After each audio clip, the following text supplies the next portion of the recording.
إن الحمد لله نحمده ونستعينه ونستغفره ونعوذ بالله من شرور أنفسنا ومن سيئات أعمالنا من يهديه الله فلا مضل له ومن يضلل فلا هادي له أشهد أن لا إله إلا الله وحده لا شريك له وأشهد أن محمدا عبده ورسوله يا أيها الذين آمنوا اتقوا الله حق تقاته ولا تموتن إلا وأنتم مسلمون يا أيها الناس اتقوا ربكم الذي خلقكم من نفس واحدة وخلق منها زوجها وبث منهما رجالا كثيرا ونساء واتقوا الله الذي تساءلون به والأرحام إن الله كان عليكم رقيبا يا أيها الذين آمنوا اتقوا الله وقولوا قولا سديدا يصلح لكم أعمالكم ويغفر لكم ذنوبكم ومن يطع الله ورسوله فقد فاز فوزا عظيما فإن أصدق الحديث كتاب الله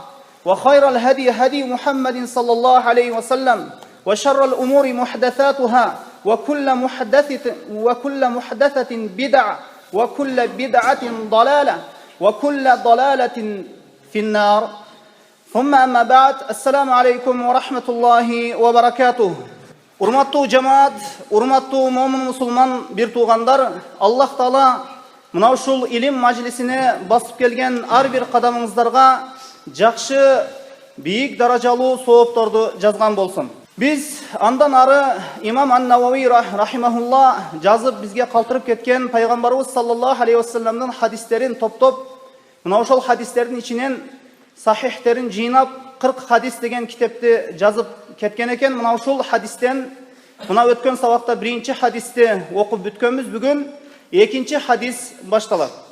Ал-хадису ثاني عن عمر رضي الله عنه أيضا قال بينما نحن جلوس عند رسول الله صلى الله عليه وسلم ذات يوم إذ طلع علينا رجل شديد بياض الثياب شديد سواد الشعر لا يرى عليه أثر السفر ولا يعرفه منا أحد حتى جلس إلى النبي صلى الله عليه وسلم فأسند ركبتيه إلى ركبتيه ووضع كفيه على فخذيه وقال يا محمد أخبرني عن الإسلام.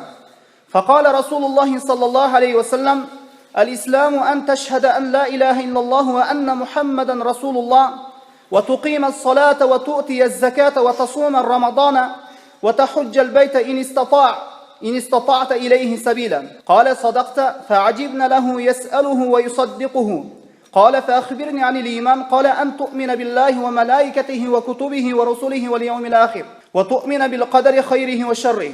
قال صدقت. قال فأخبرني عن الإحسان. قال أن تعبد الله كأنه تراه فإن لم تكن تراه فإنه يراك.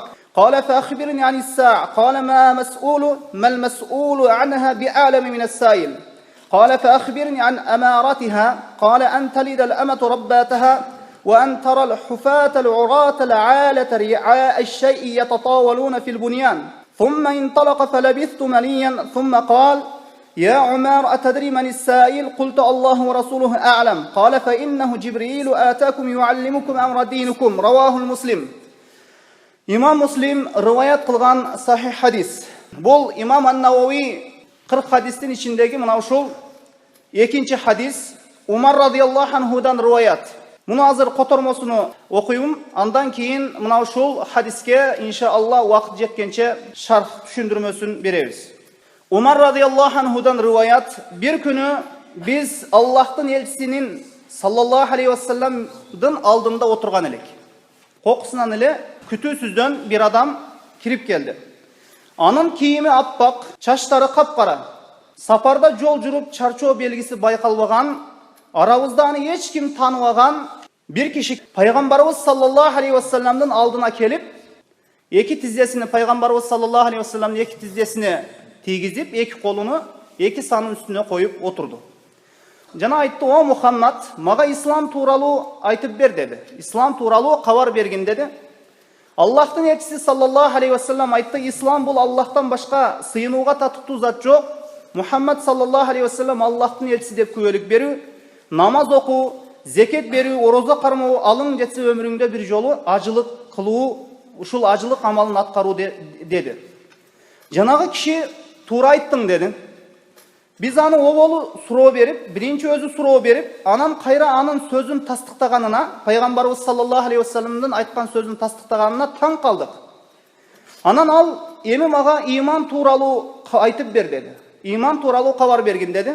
Пайгамбарыбыз саллаллаху алейхи вассалам айтты: Аллахка, анын периштелерине, биринчи Аллахка иман келтирүү, анын периштелерине, китептерине, пайгамбарларына жана акырет күнүнө, тагдырдын жаман жакшылыгына иман келтирүү деп жооп берди. Жана суроо берген адам туура айттың деди. Ал кайрадан сурады: мага ихсан тууралуу кабар бергин деди. Аллахтын элчиси саллаллаху алейхи вассалам айтты: Аллах Тааланы көрүп турганда ибадат кылууң. Эгер аны көрбөсөң да Аллах сени көрүп турат деп жооп берди. Мага кыямат тууралуу айтып бергин деди. Андан кийин ал тууралуу суралып жаткан киши суроочудан сурап жаткан кишиден көп билбейт, артык билбейт, көп билбейт деди. Аллахтын элчиси саллаллаху алейхи вассалам: андай болсо мага анын белгилери тууралуу айтып бергин деди. Мына ошондо пайгамбарыбыз саллаллаху алейхи вассалам күн аял пайгамбарыбыз мен кыяматтын качан болоруну билбеймин деди. Мына ошондо жанагы киши: эми аны билбесең, анда мага ошонун белгилери, кыяматтын белгилери тууралуу кабар бергин деди. Күн аял өзүнүн кожоюнунан кожоюн төрөйт деди. Күн аял өзүнүн кожоюнунан кожоюн төрөйт. Жана жылаң аяк, жакыр койчулар бири-бири менен мелдешип, бийик-бийик үйлөрдү куруп жатканын көрөсүң деди. Кийин жанагы суроо сураган киши кетти. Бир канча убакыт жым-жырт болуп отуруп калдык дейт Умар радиаллаху анху. Бир убакытта пайгамбарыбыз саллаллаху алейхи вассалам менден сурады: "О Умар, суроо берген кишини, суроо сурап келген кишини билесиңби?" деп сурап калды.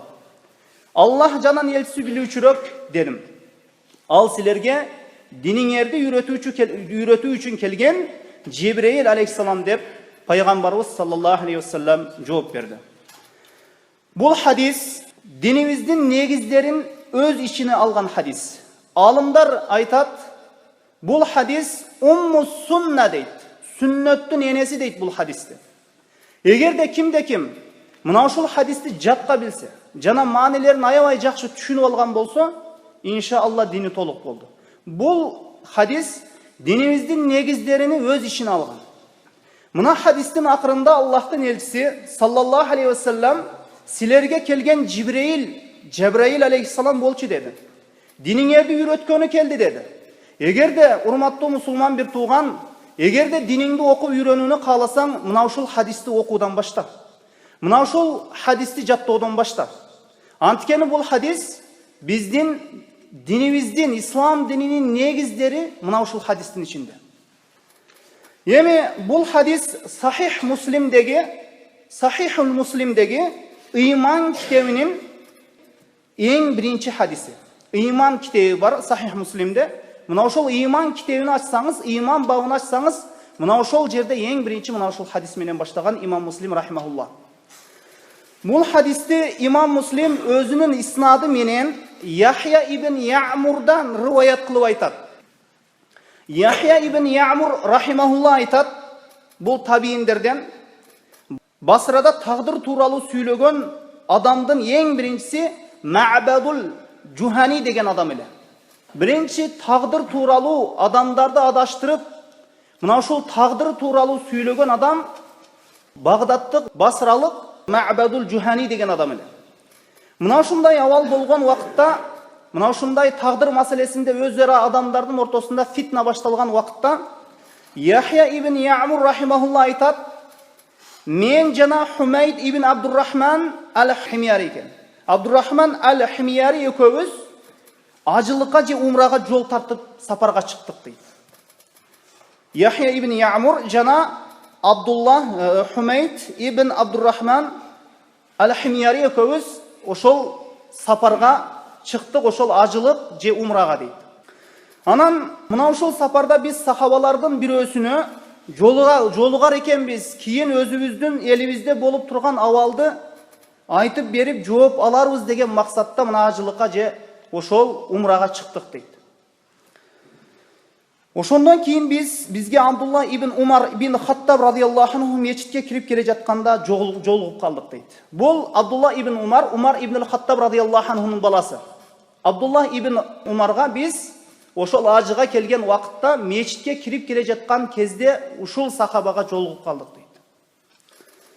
Анан бұл далалат қылат, бұл тағдыр туралы болып кеткен ар қандай сөздер сахабалардың уағында башталған бидат болып саналады. Пайғамбарымыз саллаллаху алейхи вассалам дүйнөдөн өтті, андан кейін сахабалар бар. Мына ушундай Абдулла ибн Умардай Құран жана сүннет ушунчалык бекем, ушунчалык толық түшүнгөн инсан тирүү кезде адамдар ортосунда тағдыр туралы бидат башталды. Эми мына ушундай шариятка каршы бидаттар чыккан убакытта табииндер, ошол сахабаларды көргөн табииндер, мына ушул эки киши Яхья ибн Яъмур менен жанагы Абдуррахман ал-Химяри рахимахулла табииндерге кирет.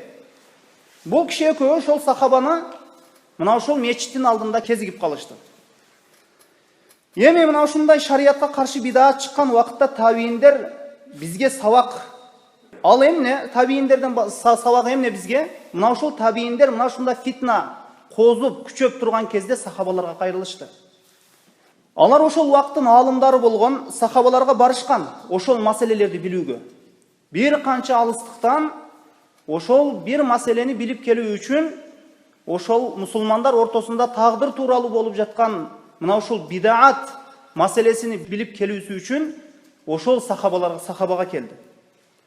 Азыркы күндө кайсы бир абал болбосун, ошол үммөттүн ал абалыны биле турган кимдер?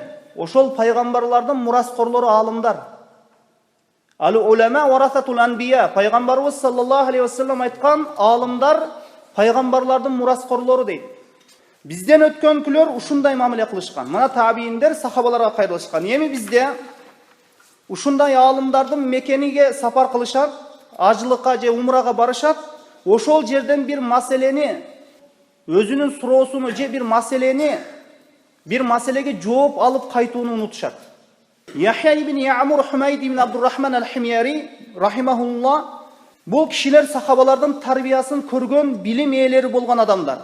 Сахабалардан илим алуу максатта ажылыкка же умраларга чыга турган болгон экен. Мына ошондо биз Абдуллах ибн Умар радиаллаху анхуга жолуктук дейт. Мына ошентип экөөбүз Ибн Умардын эки тарабынан кармадык. Умар ибн ал-Хаттаб радиаллаху анхунун баласынын эки тарабынан кармадык. Ал оң жагынан, мен сол жагынан. Мына ошондон кийин досум мага сөз берет деп ойлодум да айттым. О Аба Абдуррахман. Бул Аба Абдуррахман деп Абдулла ибн Умардын куниясы, лакабы. Анан бул Абдулла ибн Умардын куниясы, алар өздөрүнө урматтуу болгон адамдардын ысмын айтпаган, балким аларды урматтаган. Биз тарапта кээ бир адамдар чыкты, алар Куран окушат. Илимде бизге караганда аябай аракетчил. О Аба Абдуррахман, биз тарапта ушундай адамдар пайда болду. Куранды ушунчалык окушат, жана илимде да өтө аракетчил бизге караганда. Алардын жакшы сыпаттары бар. Бирок тагдыр деген нерсе жок деп айтышып жатат. Аллахтын тагдыры деген нерсе жок деп айтышып жатат дейт. Иш өзүнөн өзү боло берет деп айтып жатышат. Пенде эч качан өзүнүн амалыны, ошол пенденин амалдарыны, иштерини Аллах жаратпайт, өзү жаратат деп айтып жатышат. Анан мына ошол суроону берген убакытта иш өзүнөн өзү боло берет деп айтып жатышат. Мына Ибн Умар радиаллаху анху кандай айтты аларга? Эгер сен аларга жолуга турган болсоң, аларга айт деди. Сахаба, айт, мен алардан эмесмин деди. Мен ошол инсандардан, тагдырды жокко чыгарып жаткан инсандардан эмесмин. Мен алардан кол үздүм, алар менден эмес. Мен алардан эмес деди. Мен Аллахтын ысмы менен ант ичемин. Эгер ошол тагдырды жок деп айтып жаткандар Ухуд тоосу сыяктуу алтынды садака кылса да, Аллах ал инсандын садагасын кабыл албайт. Тагдырга ыйман келтиргенге чейин деди Абдулла ибн Умар. Анан мына ошондон кийин Ибн Умар атасынан риваят кылынган, Умар радиаллаху анхудан риваят кылынган жанагы биз окуп өткөн хадисти айтып берди. Мына ошол тагдыр маселеси ушул айтылган хадисти келтирет. Бул хадисти бир нече пайдалар бар. Бул кыскача маанисин мына баяндайбыз. Эми бул кадариялар дейт. Бул кадария фиркасы Bular Allah'tın taqdırını jokko çıkarışat. Pende özünün iş hareketlerini özü jaratat, Allah jaratpayt deşet. Mına ушундай taqdırды jokko çıkargan adamlar var. Pende özünün jasap жатқан işlerini özü jaratat. Allah Taala jaratpayt деп айтышат. Мына ошондуктан Allah Taala биздин iş hareketibизди жаратуучу zat. Мына бул жерден сабак алсак болот, табииндер бардык маселелерде мына ушул пайгамбарыбызга жана сахабаларга кайрылышкан. Албетте сахабаларга кайрылуу бул пайгамбарга кайрылуу. Эми баяндайбыз. Байнама нахну жулусун инда Расулиллахи саллаллаху алейхи ва саллям зата яумин. إذ طلع علينا رجل شديد بياض الثياب شديد السواد الشعر لا يرى عليه أثار السفر ولا يعرفه منا أحد حتى جلس إلى النبي صلى الله عليه وسلم فأسند ركبتيه إلى ركبتيه ووضع كفيه على فخذيه. Umar radıyallahu anhu'dan rivayet, bir günü bu kişi aytat, bir günü biz Allah'ın elçisi sallallahu aleyhi ve sellem'den aldığında oturgan elek. Kütüsüzden bir adam kirip geldi. Anın kiyimi appak, çaşları kapkara, saparda jol jurup, çarçavagan, baykalvagan, arabızdan hiç kim tanıvagan bir kişi kelip, Peygamberimizden sallallahu aleyhi ve sellem'den aldığına kelip, anın tizzesini tiygizip, iki kolunu özünün eksanın üstüne koyup koydu. Koyup anan oturdu.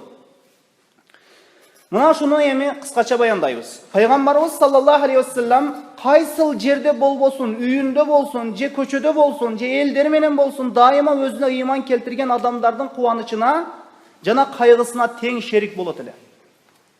Kedeylerge jardam berip, oorulарды ziyarat kılıp, jakşılıkka çakırıp jamanlıktan kaytarat ele. Peygamberimiz sallallahu aleyhi ve sellem'nin jaşoosunda karap turgan bolsa, karay turgan bolsok, uakытты tekке ketirgen emes.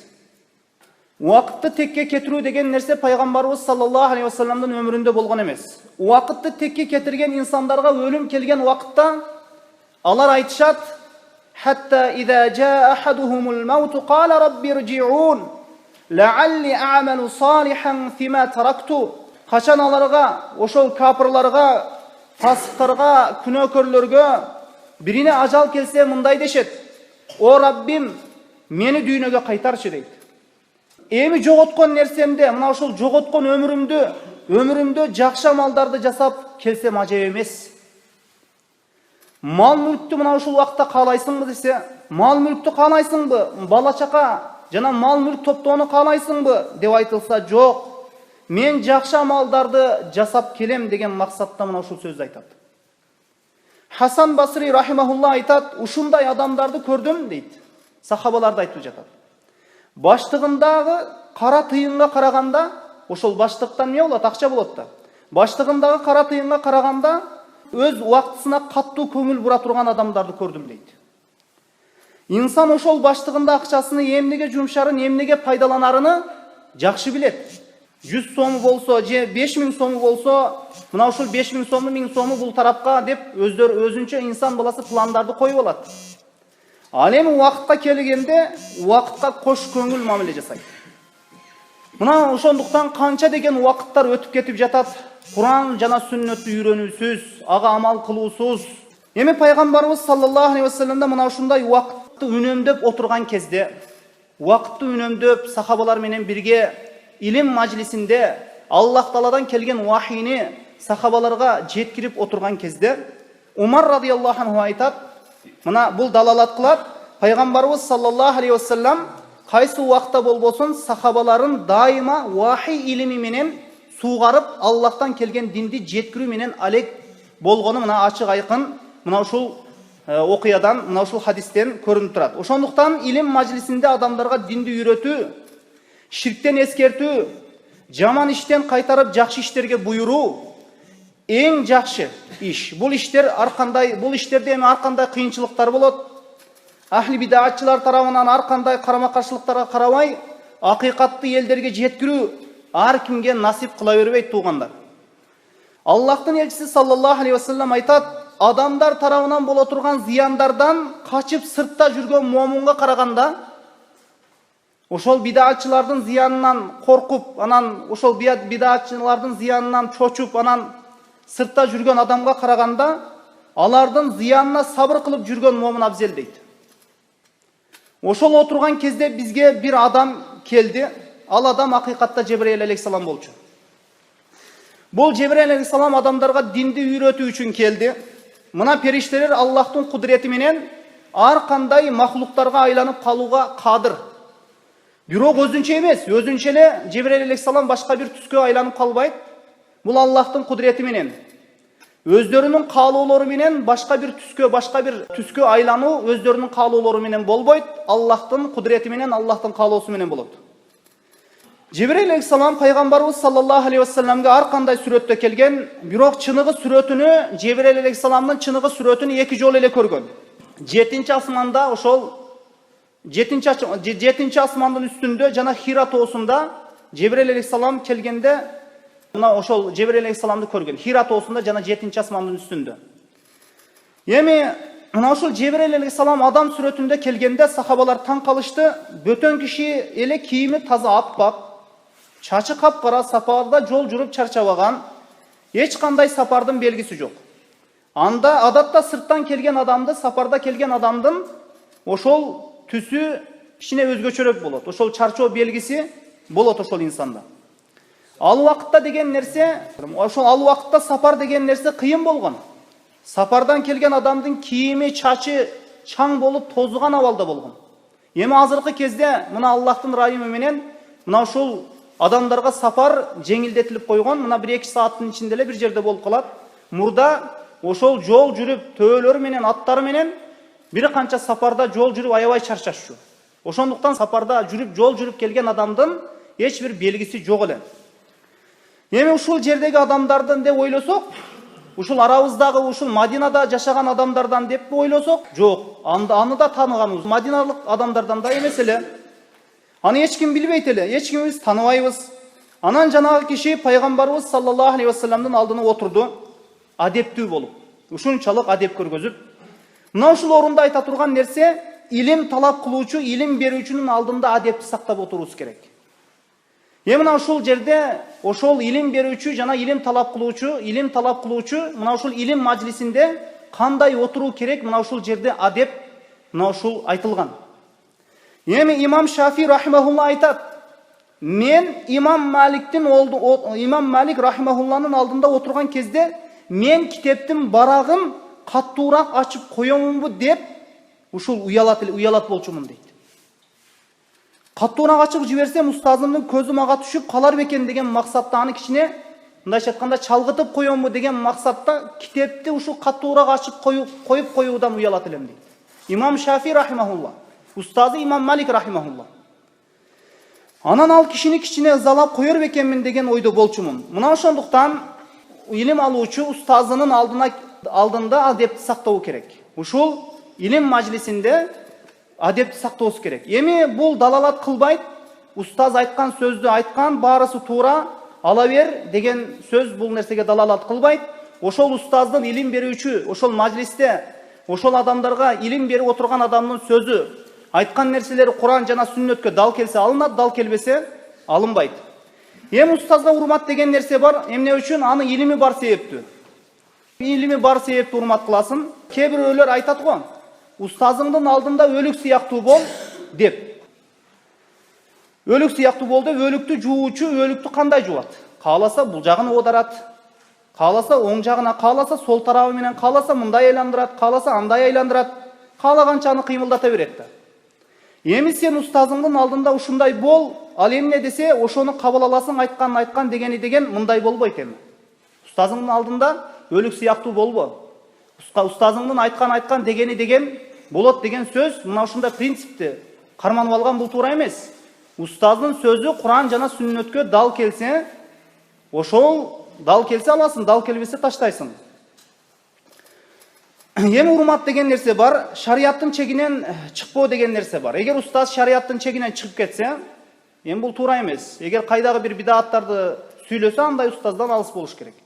Эми жанагы киши ислам тууралуу кабар бер деп айтты. Ва кала я Мухаммад, ахбирни анил ислам. Кала факала Расулуллахи саллаллаху алейхи вассалам: الإسلام أن تشهد أن لا إله إلا الله وأن محمدا رسول الله وتقيم الصلاة وتؤتي الزكاة وتصوم رمضان وتحج البيت إن استطعت إليه سبيلا. Мына ушул жерде айта турган нерсе, илим мажлисине келген вакытта, мына өткөн сабактадагы айтып өткөнбүз, илим, мына ушул илимди кандай талап кылуу керек, илим мажлисинде кандай адепти сактап отуруу керек. Албетте, алымдар айтат, мына Муса алейхиссаламга Аллах Таала илимди үйрөтүүдөн алдын адепти үйрөткөн деп. Мына ушул аяттын тафсирин өткөн сабакта айтып өткөнбүз. Мына ошондуктан инсан баласына илимдин жугуусу, ошол илимдин калуусу, илимге жетүүсү адепке дагы байланышкан. Эми бул о Мухаммад мага ислам тууралуу айтып бер дейт. Айтып бер деди. Аллахтын элчиси саллаллаху алейхи вассалам айтты. Ислам бул Аллахтан башка сыйынууга татыктуу зат жок. Мухаммад саллаллаху алейхи вассалам анын элчиси деп күбөлүк берүү. Намаз окуу, зекет берүү, орозо кармоо, алың жетсе өмүрүңдө бир жолу ажылык амалың аткаруу деди. Бул тууралуу кийинки хадисте да, иншалла 3-чү хадисте да баяндалат. Мына Аллах Таала ислам тууралуу баяндайбыз. Ва ман ябтаги гайрал ислами динан фала юкбалу минху ва хува фил ахирати минал хасирин. Али Имран сүрөсүнүн 85-чи аятында жана ким исламдан башка динди тандаса, ал кабыл кылынбайт, кабыл алынбайт, жана ал акыретте зыян тартуучулардан болот дейт. Ыйман жеке келди. Бул жерде ислам жеке келди, ыйман жеке өзүнчө баяндалат. Мына وَمَنْ يَكْفُرُ بِالْإِيمَانِ فَقَدْ حَبِطَ عَمَلُهُ وَهُوَ فِي الْآخِرَةِ مِنَ الْخَاسِرِينَ. Ал эми ким ыйманга кафир болсо, анын амалдары, ибадаттары күйүп кетет, жана акыретте зыян тартуучулардан болот. Бул жогорку аятта ислам өзүнчө баяндалды, бул аятта ыйман өзүнчө баяндалды. Эми жанагы киши «Кала садакта фа'ажибна лаху яс'алуху ва юсаддикуху». Туура айттың деди. Туура айттың деди. Биз аны оболу суроо берип, биринчи өзү суроо берип, анан кайра анын сөзүн тастыктаганына таң калдык дейт Умар радиаллаху анху. Эми ушуга кыскача түшүндүрмө беребиз. Адатта суроо берилет. Суроого жооп берилгенден кийин мына дурус айтасың деп айтуунун муктаждыгы жок. Бул өтө ошондуктан сахабалар таң калышты. Жанагы «Кана садакта фа'ажибна лаху яс'алуху ясаддикуху». Туура айттың деди. Биз аны оболу суроо берип, аны канан кайра өзү тастыктаганына таң калдык деди. Жакшы суроо эми эки түрдө болот. Жаман суроолор да бар. Бирок жакшы суроо эки түрдүү болот. Ошол жакшы суроонун биринчиси ошол суроону өзү билбеген суроону бир нерсени түшүнбөйт. Ошол түшүнбөгөн нерсени өзү түшүнүү үчүн сурайт. Бул жакшы суроо. Бир нерсени билбейт, же бир нерсени түшүнбөйт, ошол нерсени билүү үчүн жана түшүнүү үчүн максатта берилген суроо дагы жакшы суроо. Эми экинчи суроо, ошол суроонун жообун өзү билет. Мына Жебрейил алейхиссалам сыяктуу. Үйрөнүү эмес, ал билет ошол нерсенин жообун, ал суроосунун бергени ошол бере турган суроосунун жообуна отурган адамдар муктаж.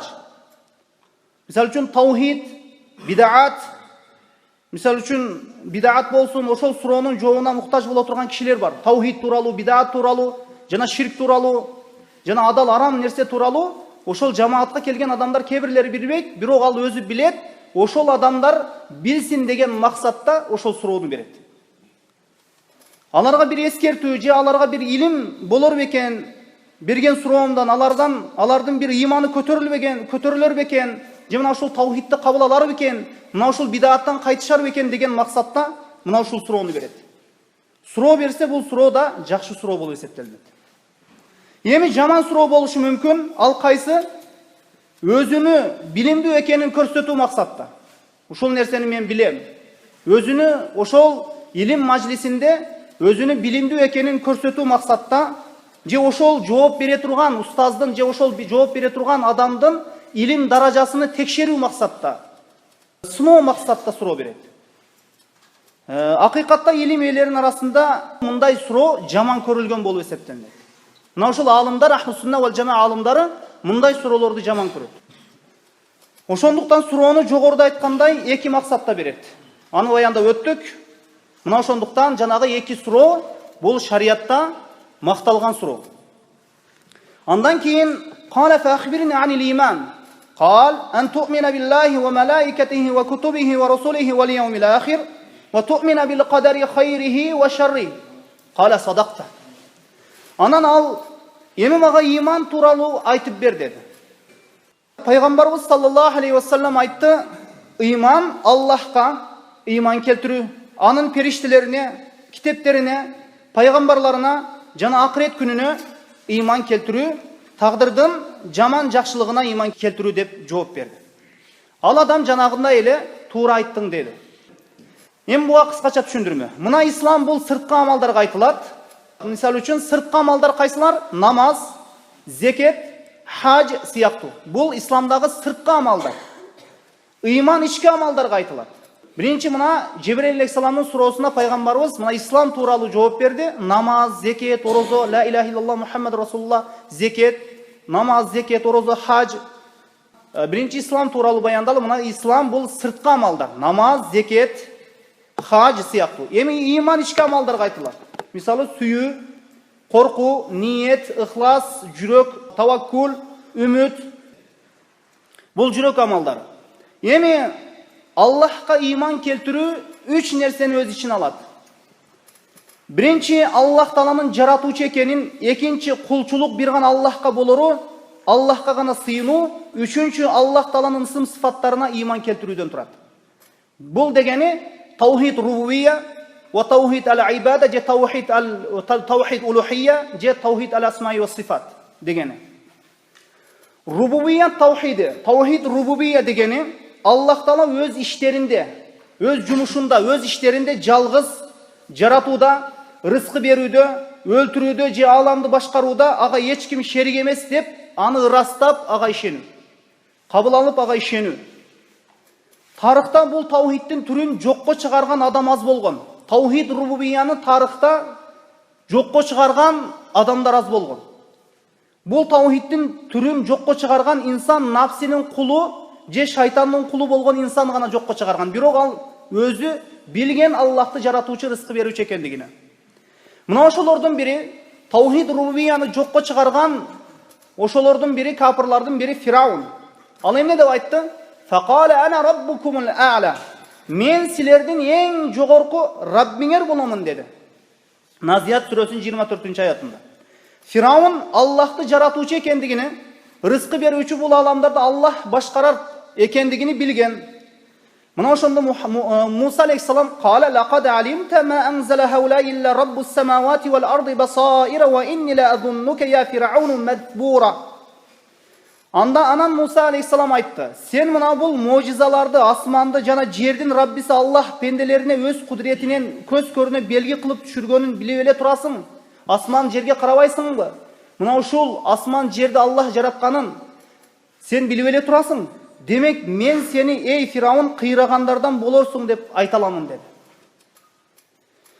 Эми бүгүнкү күндө ушул кабыр ээлери бирөөлөргө дүйнө берет, бала чака берет, ооруса шифа берет, бактылуулук берет деген олиялар, мына ушул кабырдагы олиялар бизге пайда зыян берет деп, же бул суу ыйык, же бул тоо ыйык деп ишенимде болгон адамдар улухият таухидинен алдын рубубият таухидине капыр болгон адамдар.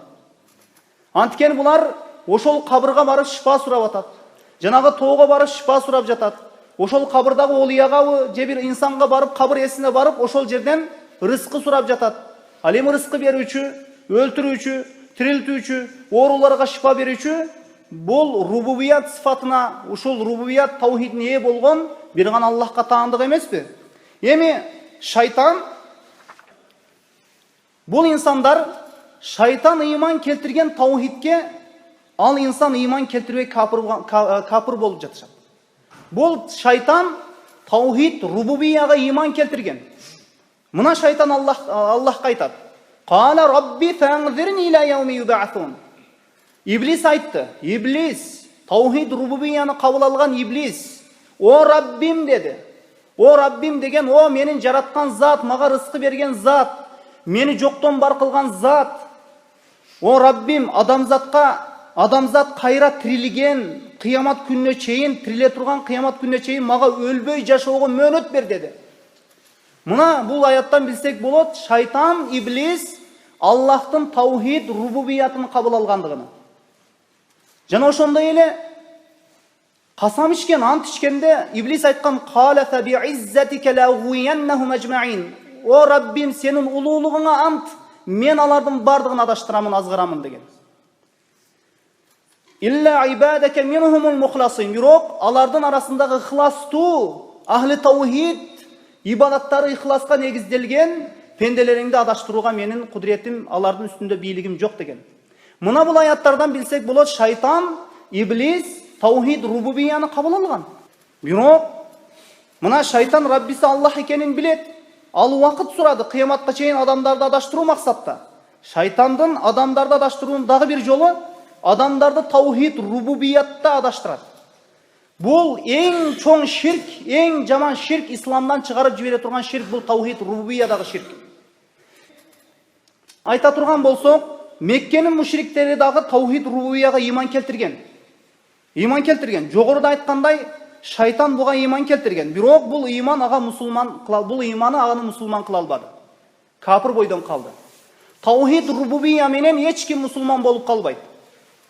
Еме, егер ошол таухиддин екінші түрі қошылуаса, таухид улухия, ибадаттар бір ғана Аллахқа арналуаса, Аллахқа сыйынылуаса, бұл пендени ошол таухид рубубия менен пенде мусулман болып қалбайды.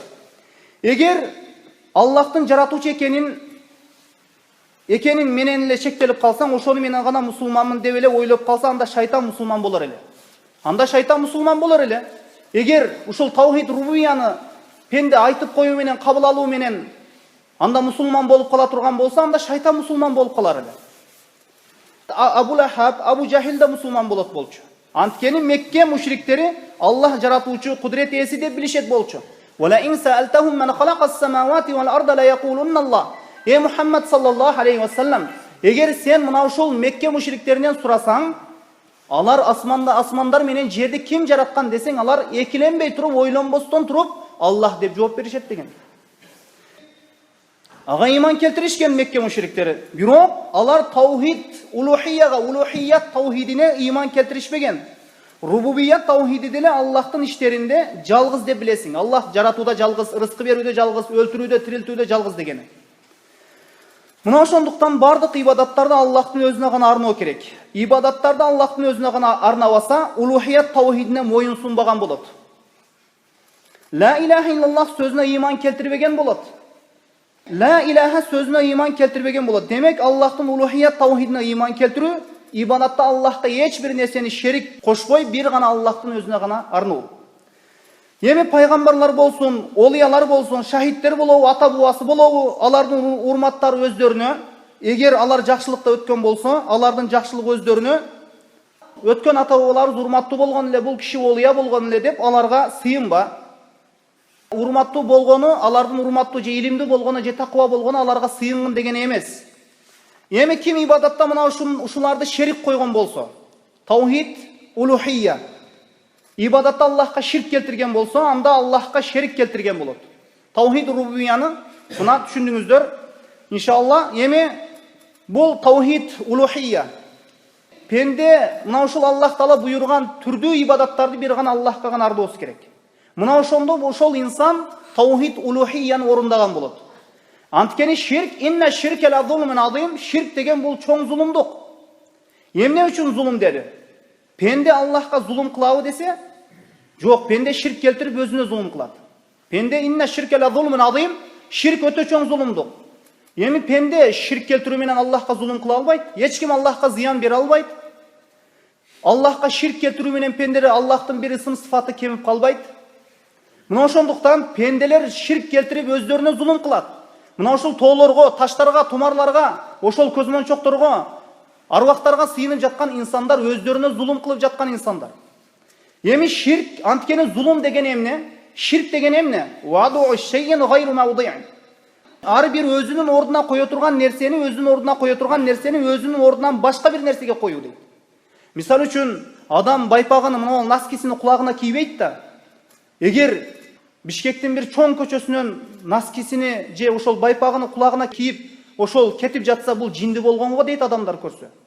Мына ошондуктан ар бир өзүнүн ордуна кое турган нерсени өзүнүн ордунан башка бир орунга коюу бул ширк болот. Ошол зулум. Аллахка кулчулук кылуунун ордуна ошол кулчулукта Аллахтан башка бир нерсеге берип жатат ошол кулчулукту. Кабырларга, таштарга, бул зулум. Эгерде пенде ширк келтирип өлө турган болсо, кечирилгүс күнөө. кыяматта тозокто түбөлүк кыла турган адамдардан болушат. Анткени Аллах Таала тозокту мушриктерге түбөлүк деген. Кыяматта ал пенде намаз окуп, ажылык кылып, зекет берип, садакалар берип келсе дагы пайдасы жок. Анткени анын Аллахка бир кошкон шериги боло турган болсо, анын жасаган иштеринин баарысы өчүрүлүп, тозокто түбөлүк кылат. Лаин ашракта ла яхбатанна амалук. Ey пайгамбар Мухаммад саллаллаху алейхи вассалам, эгер бир ширк келтирсең, амалдарың күйүп кетет деген.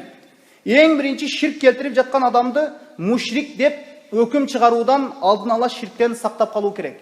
Bir adam şirk keltirip жатса, аны тезинен эле мушриксиң сен капырсың деп айтуудан этият болуңуздар. Эмне үчүн? Биринчи ошол инсанды биринчи ширктен кайтаруу керек. Хатта якуму алейхил худжа, аларга ошол инсандын бир мушрик экендигине же капыр экендигине бир далил таба албай туруп, аны мушрик деп айтуу же капыр деп айтуу эч кимдин укугу жок. Мына ошондуктан мушрик ширк келтирип жаткан адамды, жеке бир адам ширк келтирип жатса, эң биринчи ошону мына ошол ширктен кайтаруу керек. Албетте ширк келтирген адам мушрик болот. Бирок жеке бир инсанга келгенде аны биринчи ширктен кайтаруу керек.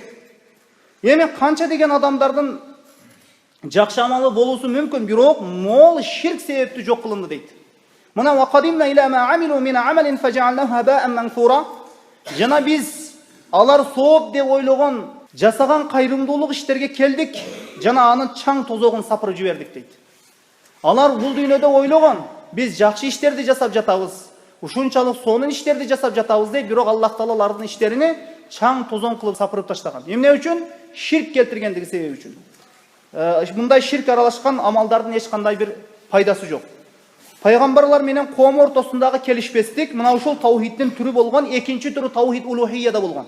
Таухид рубубия менен пайгамбарыбыз эч качан Мекке мушриктери менен согушкан эмес, анткени алар иман келтирген. Ал эми эң ошол пайгамбарыбыз менен айыгышкан согуш мына ошол таухид улухия, таухиддин экинчи түрү менен болгон. Эми үчүнчү түрү таухид ал-асмаи ва сифат. Бул Аллах Тааладан таухид ал-асмаи ва сифат.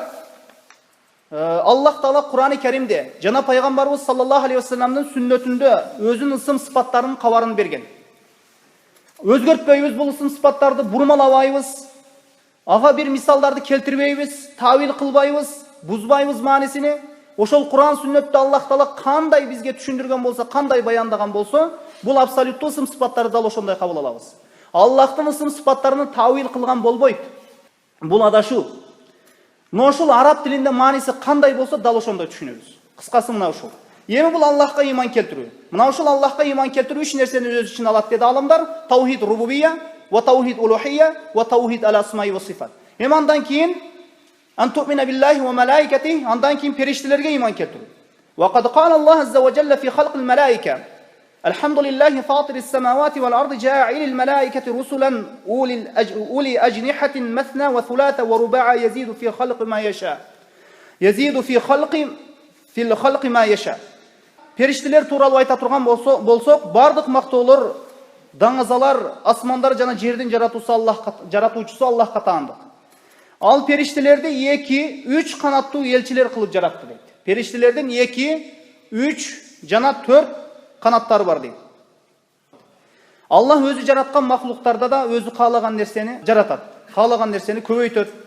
Аллах ар нерсеге кудуреттүү. Периштелерге иман келтирүү тууралуу айтабыз. Алар Аллахтын махлуктары нурдан жаратылган. Пайгамбарыбыз саллаллаху алейхи вассалам айтат, периштелер нурдан жаратылган.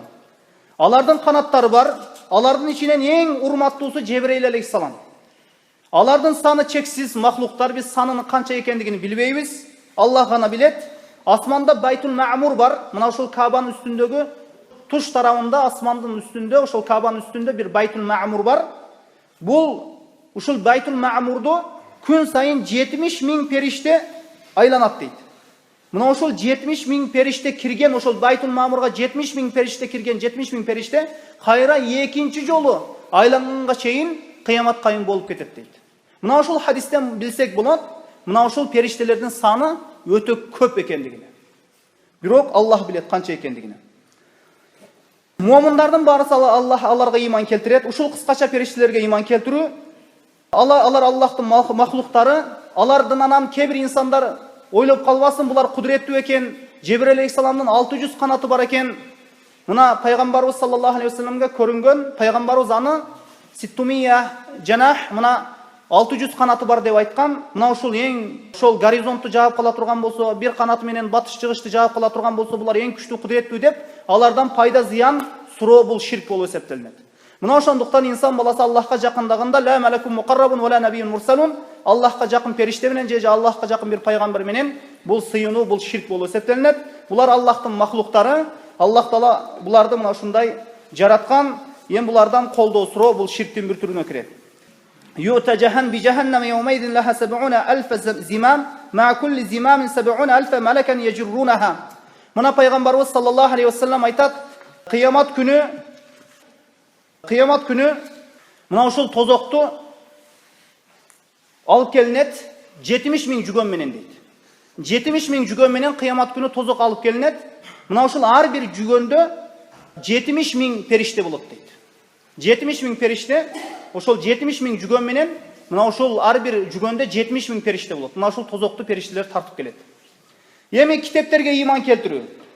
Ва кутуби, алар Аллах Таала тараптан келген китептер. Булар оларга ишенебиз, растайбыз, кабыл алабыз. Аллахтын сөзү экендигине иман келтиребиз. Булар жаратылган эмес, махлук эмес. Ошол эле Торат, ошол эле Инжил, ошол эле Кур'ан-ы Карим, булар махлук эмес.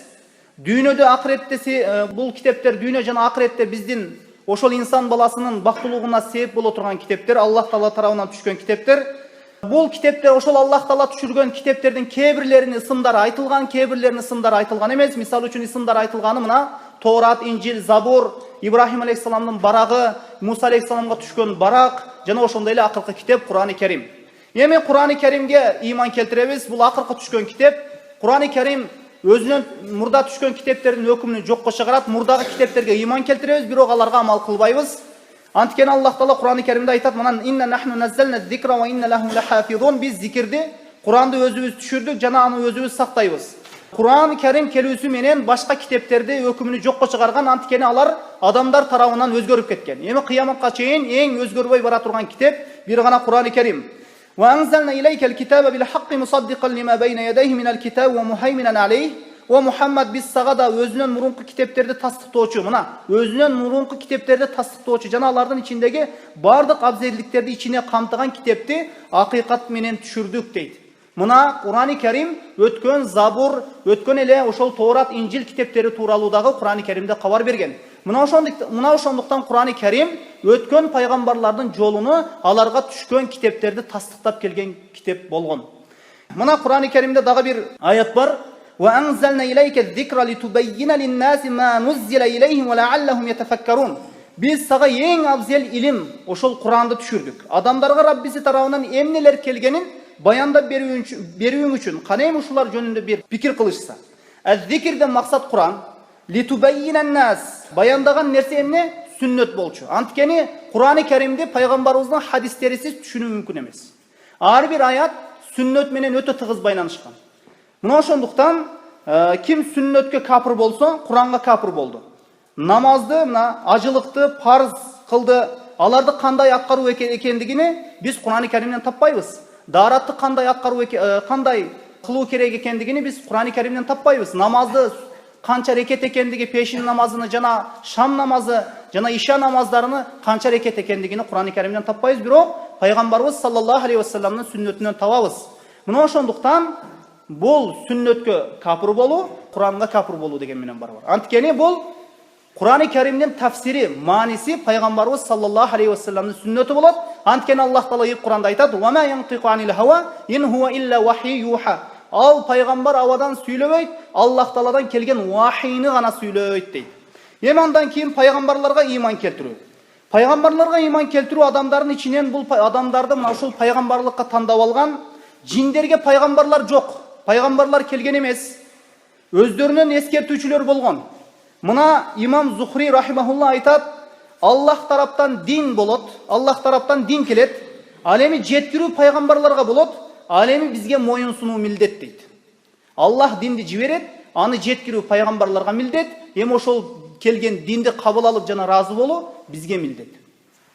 Эми биз пайгамбарлардын ортосун эч бир айырмалабайбыз. Ла нуфарриqu байна ахадин мин русули. Аллахтын пайгамбарларынын арасынан бирөөсүн ажыратпай, баарына иман келтиребиз. وَمَا أَرْسَلْنَا مِنْ قَبْلِكَ إِلَّا رِجَالًا نُوحِ إِلَيْهِمْ. O Muhammed, biz senden murda jalan erkek kişilerde gana paygambar kılıp jiberdik emas. Ayallardan paygambarlar bolgan emas. Ayallardan paygambarlar kelgen emas. Ötele bolsa sıddiqalar bolgan. Mana mal Masih ibn Maryam illa rasulun qad khalat min qablihi ar-rusul ve ummuhu siddiqa kana yakulan at-ta'am. Maryamның oğlu İsa bolgonu bir paygambar deydi. Andan murunda paygambarlar ötkön. Anın apası Siddiqa, ayqın ilimdүү, taza, imandуу ayal bolgon deydi. Alardan ekөө tamagaş jеген. İsa aleyhissalam janын apası mına pende bolgon. Alar bir adam bolgon. Alarga sыйынуу, аларды Кудай кылып алуу бул туура эмес. Анткени алар таам жеген дейт. Анткени Аллах Таала тамакка муктаж эмес.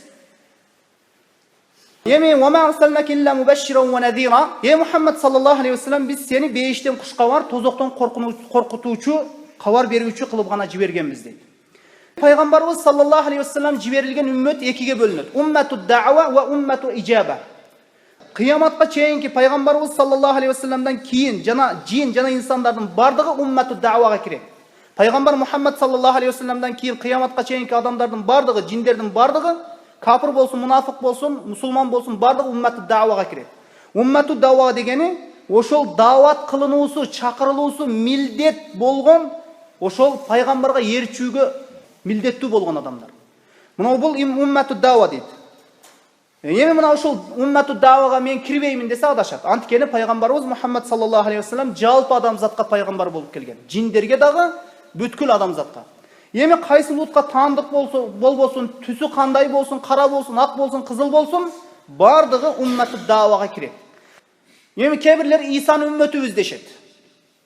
Ким пайгамбарыбыз sallallahu aleyhi ve sellemге капыр болсо, Иса алейхиссаламга дагы капыр болот. Бул ошондой. Ошондуктан Peygamberimiz Muhammed sallallahu aleyhi ve sellem'den kiyin bardığı ümmeti da'vaga kirет. Bardığı Peygamberimiz sallallahu aleyhi ve sellem alıp kelgen davatqa жооп бериш керек. Эми аны ертиш керек. Аларга дават кылынуусу керек. Анткени İsa aleyhissalamдын доорундағы ким Исага башыйса мусулман, Муса алейхиссаламга башыйса мусулман, өзүнүн доорунда, өзүнүн заманында. Эми Peygamberimiz Muhammed sallallahu aleyhi ve sellem'den kим Peygamberimizga башыйса мусулман, башыйбаса ал капыр.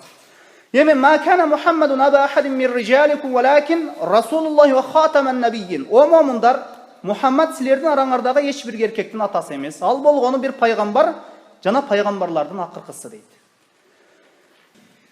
Allah Taala jinderge paygambar jibergen emes, bирок аларга ескертүүчүлөр болгон. Аларды дават кылуучулар болгон. Muna bir ayette okuy turgan bolsok, ve ize sarafna ileyke nafaran minel cinni yestemi'unel Kur'an felemma hadaruhu qalu ansitu felemma qudiya vellev ila kavmihim munzirine qalu ya kavmena inna semi'na kitaben unzile min ba'di Musa musaddiqan lima beyne yedeyhi yehdi ilel haqqı ve ila tariqin mustaqim.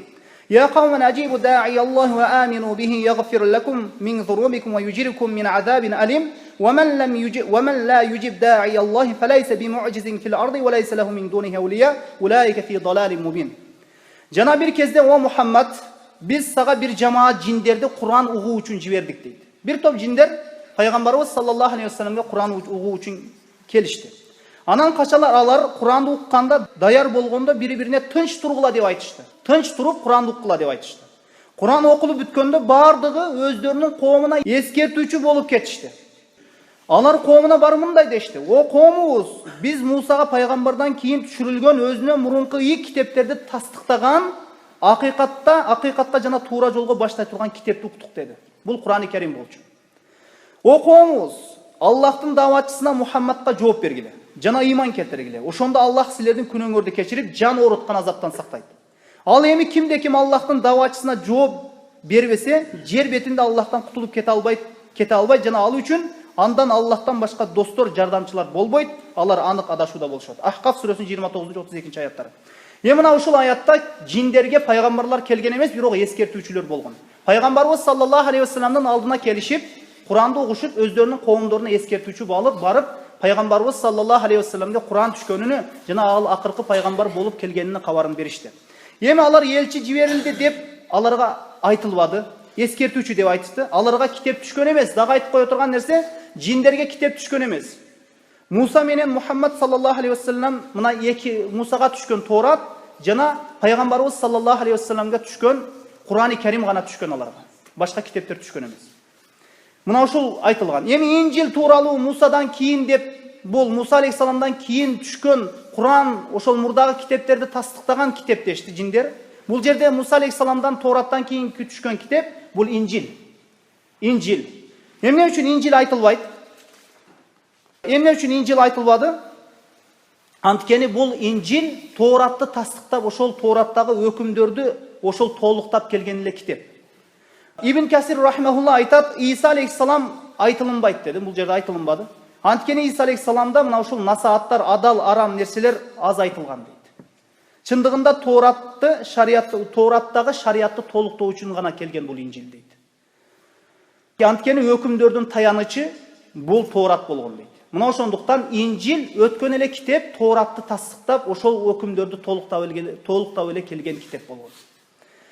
Дагы пайгамбарларга иман келтирүүгө да токтоло турган болсок, васиqallazina kafaru ila jahannama zumara hatta idha ja'uha futihat abwabuha qala lahum khazanatuha lam ya'tikum rusulun minkum yatluna alaykum ayati rabbikum wa yunzirunakum liqa'a yawmikum hadha qalu bala walakin haqqat kalimatul azab ala al-kafirin. Анан кафир болгон адамдардын тобу тозок айдалды. Качан алар ага келгенде тозок эшиктери ачылып, тозокко жакын келгенде тозок эшиктери ачылып, тозоктун корукчулары силерге өзүңөрдүн араңардан ушул күндөргө жолугууну эскерткен жана Раббиңердин аяттарын окуп бере турган пайгамбарлар келбеди беле дешет. Жок, алар айтат, жок, келген дешет. Бирок азап сөзү өкүм кафирларга мына акыйкат сөзү жаза болду. Аллахтын өкүмү чыкты буларга тозокко түшүрүлөрү тууралуу деп мына ушундай жооп беришет экен. Жана ошондой эле кема кал Аллах азза ва жалла ва русулан кад касаснахум алейка мин кабл ва русулан лам нақсусхум алей. Биз сага кээ бир пайгамбарлар жөнүндө мындан мурун икая кылып бердик, жана кээ бир пайгамбарларды икая кылып, мындайча айтканда икая баяндап бергенибиз жок дейт. Эми кээ бирлер айтат, пайгамбарлардын саны 124 миң пайгамбар жиберилген дейт. Бул тууралуу келген хадистер, заиф хадистер, жана ошондой эле кээ бир алымдар бул токума хадистер деген. Пайгамбарлардын саныны эч ким билбейт Аллах Тааладан канча пайгамбар келгендигин. Мына ошондуктан бул аятта биз сага кээ бир пайгамбарларды баяндадык, кээ бирлерин баяндаганыбыз жок дейт. Мына ошондуктан эч качан сүннөт менен Куран бири-бирине каршы келбейт. Бирок пайгамбарлардын саны 124 миң деп келген хадис бул токума хадис, же кээ бир алымдар заиф хадис, өтө эле заиф хадис деп айтышкан. Мына дагы бир далил. Ва кала Аллах азза ва жалла: "Ва лакад арсална русулан мин каблика минхум ман касасна алейка ва минхум ман лам нақсус алейк." Биз сага чейин көп пайгамбарларды жибердик. Алардын арасынан сага Куранда баяндап бергенбиз, да баяндап бербегенибиз да бар дейт. Жана ошондой эле: "Валлади куссу фил Кур'ани 25 минхум 18 жа зикрухум фи суратул ан'ам фи каулихи та'ала." Кур'ани Каримде мына 25 пайгамбардын аты келген. 25 пайгамбар кабар берилген Кур'ани Каримде. Жана 18 пайгамбардын ысмы бир эле аятта келген Ан'ам сүрөсүндө. Аз окуйбуз. "Ва тилка худжатуна атайнаха Ибрахим ала каумихи нарфау даражатин man nasha'u inna rabbaka hakimun alim. Wa wahabna lahu Ishaqa wa Yaquba kullan hadayna wa Nuhan hadayna min qablu wa min dhurriyyatihi Dawuda wa Sulaymana wa Ayyuba wa Yusufa wa Musa wa Harun وكذلك نجزي المحسنين وزكريا ويحيى وعيسى وإلياس كل من الصالحين وإسماعيل واليسع ويونس ولوطا وكلا فضلنا على العالمين." Мына ушул аятта мына ушул 18 пайгамбардын ысмы келет. Жана биз ага Ибрахимге, Исхак менен уулу Якубту белек кылдык. Биз ал экөөнү тең туура жолго баштаганбыз. Жана биз алардан мурун Нухту туура жолго баштадык, багыттадык. Дагы анын урпактарынан Давудту жана Сулайманды, Аюпту жана Юсуфту, Мусаны жана Харунду туура жолго багыттаганбыз. Биз жакшылык кылуучу адамдарды мына ушинтип сыйлайбыз. Жана Закария, Яхья, Иса, Илиясты дагы туура жолго баштаганбыз. Бардыгы салих, жакшы таква адамдардан. Жана Исмаил, Алиясаа, Юнус, Лутту да туура жолго багыттадык, жана бардыгын ааламдардан абзел кылдык. Ан'ам сүрөсүнүн 83 жана 86 аяттарында мына ушул 18 пайгамбардын ысмы келген. Кур'ани Каримде Аллах Таала 25 пайгамбардын ысмын айткан. Эми акыретке иман келтирүү. Акыретке иман келтирүү адам баласынын өлгөндөн кийин боло турган окуяларды ырастап, ага ишенет. Мына ушул акыретке иман келтирүү тууралуу мына Кур'ани Каримде жана пайгамбарыбыз саллаллаху алейхи ва салламдын сүннөтүндө кабар берилген. Акырет күнгө иман келтирүү экиге бөлүнөт. Kim ölse kıyamet boldu деген бұл hadis zayıf hadis. Бирок манisi күчтүү hadis. Kim ölse kıyamet baştaldı деген hadis zayıf hadis. Бирок манisi күчтүү hadis. Kıyamet ölse baştalат, kabir azabı тууралуу ага кабар берилет. Акыйкатта кабырдын фитналары тууралуу кабар берилген. Мына Сахих Бухариде Айше энебиз айтат, Аллахтын элчиси саллаллаху алейхи вассалам айтты. Кусуф намазында мага 5 менен тозок көрсөтүлдү дейт. Вахий кылынды, силер Даджалдын фитнасы сыяктуу фитнага кабырда жолугасыңар деди. Пайгамбарыбыз саллаллаху алейхи вассалам мына ушул кабырда ушул пайгамбарыбыз саллаллаху алейхи вассалам тууралуу сураласыңар. Ыймандуу адамдар ал киши бизге акыйкат далилдер менен мына ушул шарият дин менен келген деп жооп беришет. Жана аларга ишенүүчү мына ушул сенин бул айтар сөзүңө биз ишенген элек, сен түбөлүк укта, эми мына ушул жерде укта деп эс алгын, мына ушул рахаттар менен эс алгын дейт. Кабырда ошол берилген суроого жооп берген пенделер. Эми сырткы көрүнүшүндө мунафык болуп жүргөндөр инсан кабырга кирген убакытта пайгамбарыбыз саллаллаху алейхи вассалам тууралуу суралган убакытта алар адамдар эмне десе ошону сүйлөпмүн деп айтат. Адамдар сүйлөп жүргөндүгүн, адамдар айтып жүргөн нерсени мен айтып жүрүптүрмүн дейт. Буларга албетте булдай пайгамбарыбыз тууралуу суралганда жооп бере албай калган пенделерге албетте кабырда азап болот. Эми Барра ибн Азибдин хадисиде мына кабыр фитнасына тууралуу айтылат. Мына ар бир инсан кабырга кирген убакытта пайгамбарыбыз саллаллаху алейхи вассалам айтат, 3 нерседен суралат. Биринчиси ман раббук, сенин раббиң ким? Экинчиси ма набиюк, ман набиюк, сенин пайгамбарың ким? Үчүнчүсү ма динук, сенин диниң кайсы деп.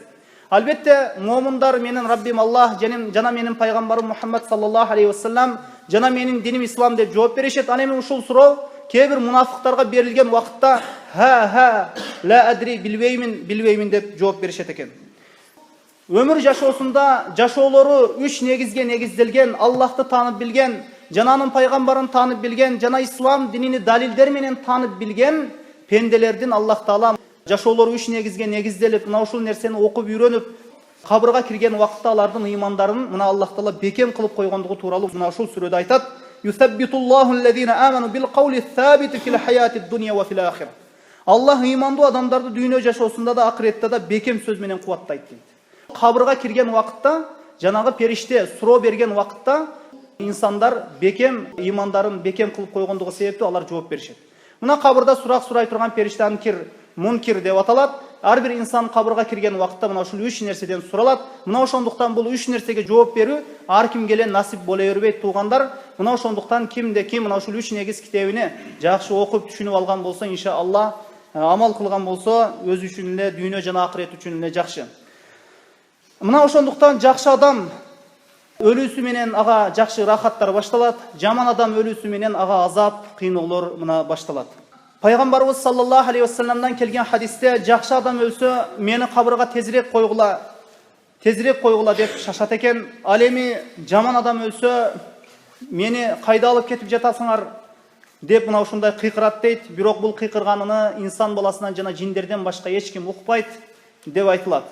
Ошондуктан пайгамбарыбыз саллаллаху алейхи вассалам дайыма намазда кургонуу сураган экен. Анаби Хурайрата кала Расулуллахи саллаллаху алейхи вассалам: إذا تشهد أحدكم فليستعيذ بالله من 40 يقول اللهم إني أعوذ بك من عذاب جهنم وعذاب القبر وشر فتنة المسيح الدجال وشر فتنة المحيا والممات.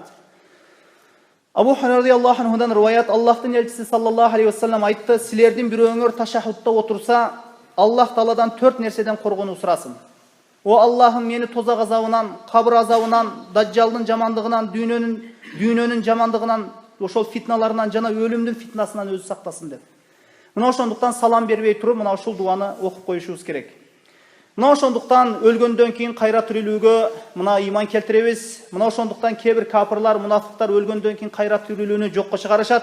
Алар тууралуу мына Тагабун сүрөсүнүн 7-аятында Аллах Таала айтат: "Зa'амаллазина кафару ва ла юб'ату кул бала ва рабби латуб'атунна thumma латунаббаунна бима амилтум ва залика алаллахи ясир." Капырлар айтат: "Биз эч качан тирилбейбиз" деп ойлошту. Айткан: "Жок, андай эмес. Раббиме ант ичип айтамын. Силер шексиз Аллахтын кудурети менен кайра тирилесиңер. Жана албетте силер жасаган иштериңердин кабары берилет. Бул Аллах үчүн жеңил" дейт. "Залика алаллахи ясир." Кайра тирилтип коюу бул Аллах үчүн жеңил.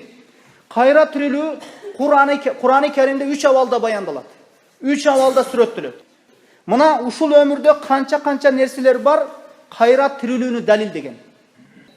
Адамдардын жаралуусу мына алгачкы этабы, биринчи этабы. Жаратууда да Аллах бул инсандарды жаратууда эч бир Аллахка бир оорчулук жок, кыйынчылык жок. Мына авалам ярал инсану анна халакнаху мин нутфатин фа иза хува хасимун мубин. Инсан билбейби? Биз бир өзүнө бир ой жүгүртпөйбү? Biz аны bir tamçım aram sudan жараттык эле.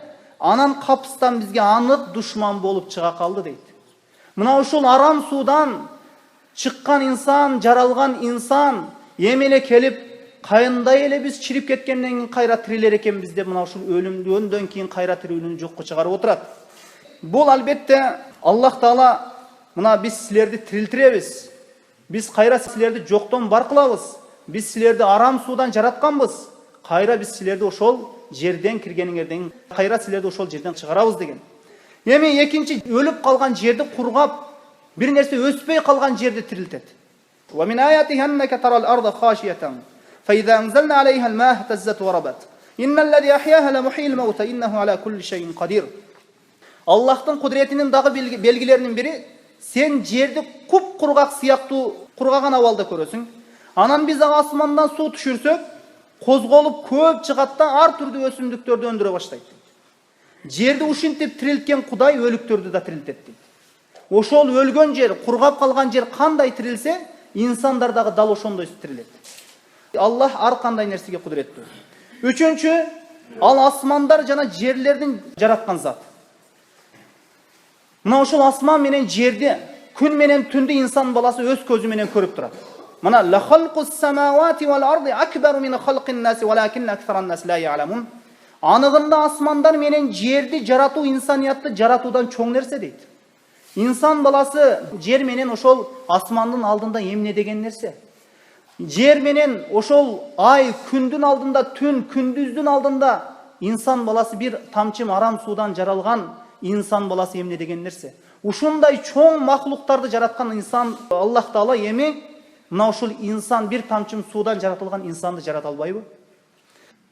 Мына хатта иза жаууха шахида алейхим сам'ухум ва абсаруhum ва жулудухум бима кану я'малун ва қалу ли жулудихим лима шахидтум алейна қалу антақана Аллаху аллази антаqa кулла шей ва хува халақакум аувала маррати ва илейхи туржаун. Тозокко жакын келишкенде биз күнөө кылган эмеспиз деп тана башташат экен. Ошондо алардын зыянына көздөрү, кулактары жана терилери жасаган күнөө иштерине күбөгө түшөт. Анда ошол убакытта алардын терилеринен эмне биздин зыяныбызга кабар бердиңер деп айтышат. Терилери, мына ошол кулактары, көздөрү ошол инсандардын жасап өткөн амалдарына күбөлүк өтөт. Тозоктун маңдайына келген убакытта жасаган күнөөлөрүнү жокко чыгарган убакытта Аллах Таала ошол колдорун, көздөрүнү, буттарыны, денелерини сүйлөтүп коет дейт. Мына ошондо терилерине жана дене мүчөлөрүнө айтат, эмне үчүн бизге каршы күбөлүк бердиңер дейт. Мына ошондо терилер айтат, бардык нерсени сүйлөтүп койгон Аллах бизди дагы сүйлөтүп койду дейт. Ал силерди биринчи ирет жоктон бар кылып жараткан, жана анын өзүнө кайтарыласыңар, кайтарылып келдиңер мына. Кайтарыласыңар. Мына ошондуктан капырларга, мына ушул аяттан билсек болот, жана мусулмандарга мына ушул дүйнөдөгү терилери кайтарылып берилет. Башка дене бербейт Аллах Таала. Башка тери бербейт, башка кол бербейт, башка көз бербейт. Мына ушул денеси эле чирип кеткен, топуракка айланып кеткен денеси эле, ошол терилери эле кыямат күнү кайра турат. Ошондуктан вакалу ли жулудихим, ошондуктан айтышат, өздөрүнүн терилерине, ушул дүйнөдөгү терилерине айтышат. Ушул дүйнөдөгү колдоруна, буттарына айтышат. Эмне үчүн бизге каршы күбөлүк берип турасыңар дейт. Ошондо бардык нерсени сүйлөтүп койгон Аллах Таала бизди дагы сүйлөтүп койду дейт. Мына ушул аяттардан билсек болот, инсан баласына эртең кыямат күнү Аллах Таала башка дене бербейт, башка тери бербейт. Ал-яума нахтиму ала афвахихим ва тукаллимуна айдихим ва ташхаду аржулухум бима кану яксибун. Биз алардын бүгүн ооздорун мөрлөп печаттап таштайбыз, жана алардын колдору сүйлөйт, буттары күбөлүп берет дейт. Инсан баласы эртең кыямат күнү мына ушул дүйнөдө өзүнүн териси менен эле тирилет. Мына ошондуктан капырлар таң калган. Кантип ушул чирип кеткен денени, кантип топуракка айланып кеткен денени Аллах кантип тирилтсин деген ойго кетишкен. Бул Аллахка жеңил эле. Асмандар менен жерди, ушундай чоң махлуктарды жараткан Аллахка бир тамчым арам судан жаралган инсанды жаратуу эмне кыйын болуп калыппы? Эми мына пайгамбарыбыз саллаллаху алейхи вассаламдан келген хадисте: "Юхшарун насу яумал киямати хуфатан уратан гурлан." Адамдар кыямат күнү жылаң аяк, бут кийимсиз. Жана ошондой эле жалаңач, кийимсиз, жана хатына кылдырылбаган, сүннөткө деп отургузулбаган абалда тирилишет дейт. Мына ошондо Айша энебиз: "О Аллахтын элчиси, эркектер аялдардай болсо, анда эркек аял болсо, кыямат күнү бири-биринин авратына карап калбайбы?" дейт. "Я Айша, ал-амру ашадду мин ан янзура ба'духум ила ба'д." Бул күнү ушунчалык иш, ушунчалык абал каттуу болгондуктан, о Айша, бири-бирине карай албай калат дейт. Бири-биринин авратына карай албай калат. Тозок турган кезде, бул жакта тозок алоолонуп турган кезде, периштелер күбөлүк берип, мына ушул турган кезде, пенденин дене мүчөлөрү сүйлөп турган кезде, инсан кантип бирөөнүн авратына карасын дейт. Мына ошондуктан кыямат күнү дагы айта турган болсок: "Ванадаул мавазин ал-қиста лияумил қиямати фала тузламу нафсун шай'a." Кыямат күнү биз адлет таразаларды орнотобуз дейт. Эч бир жанга зулумдук кылынбайт дейт.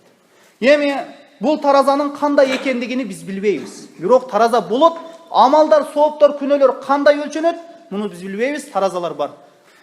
أبا هريرة يقول: قال رسول الله صلى الله عليه وسلم: كلمتان خفيفتان على اللسان ثقيلتان في الميزان حبيبتان إلى الرحمن سبحان الله وبحمده سبحان الله العظيم.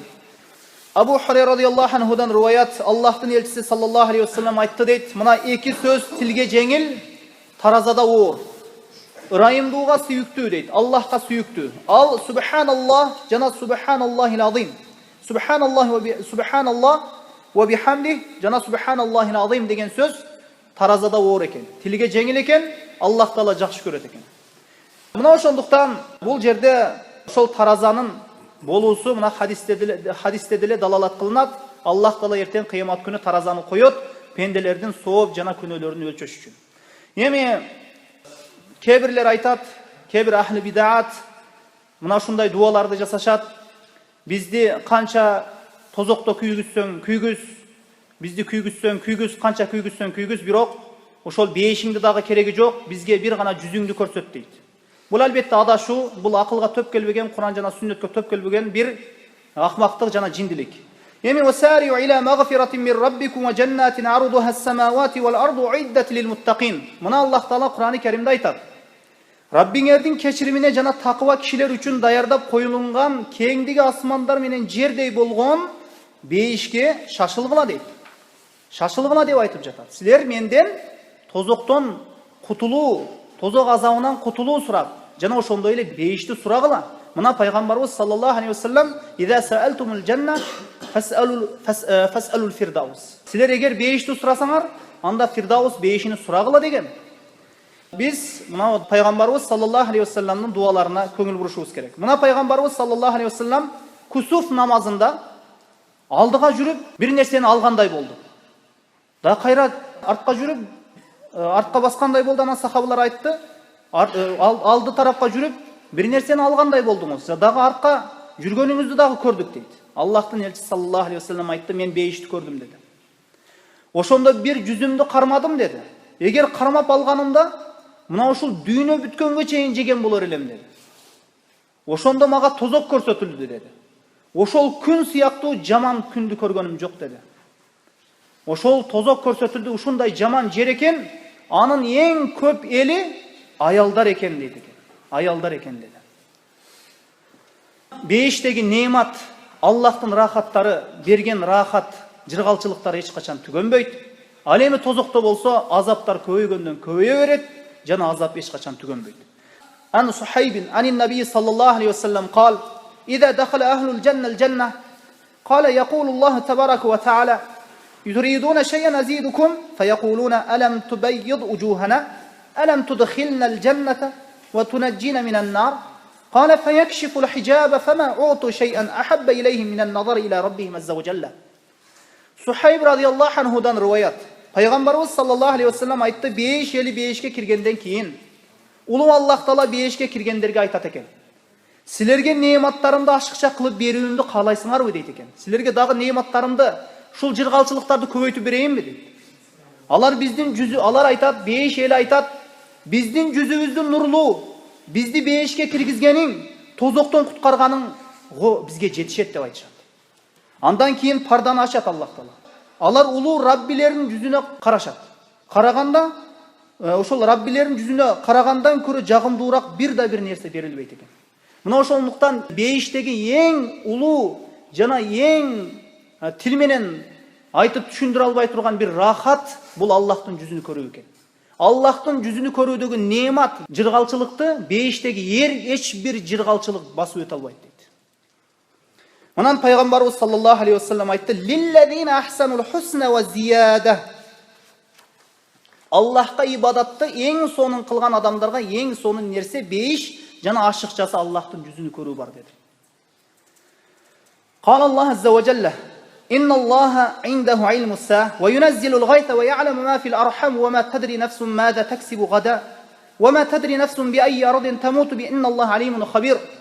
Эми кыямат кайым качан болушун эч ким билбейт. Өткөн жылы бир шайтан 23 декабрда кыямат башталат экен деп адамдардын башын айландырып койсо, базарларда спичкалар, мындайча айтканда ширеңкелер жана шамдар түгөнүп кетти, калбай калды.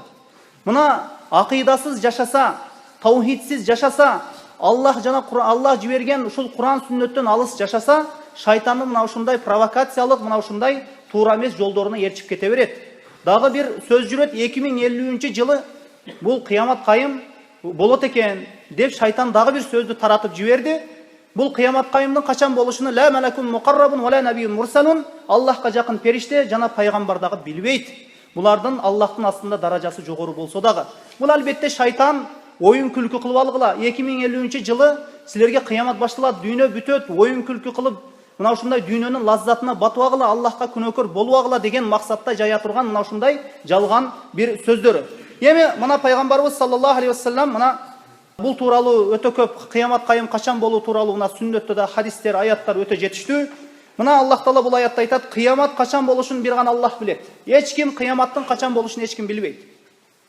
Ал асмандагы жамгыр, мына Алла асмандан жамгыр жаадырат.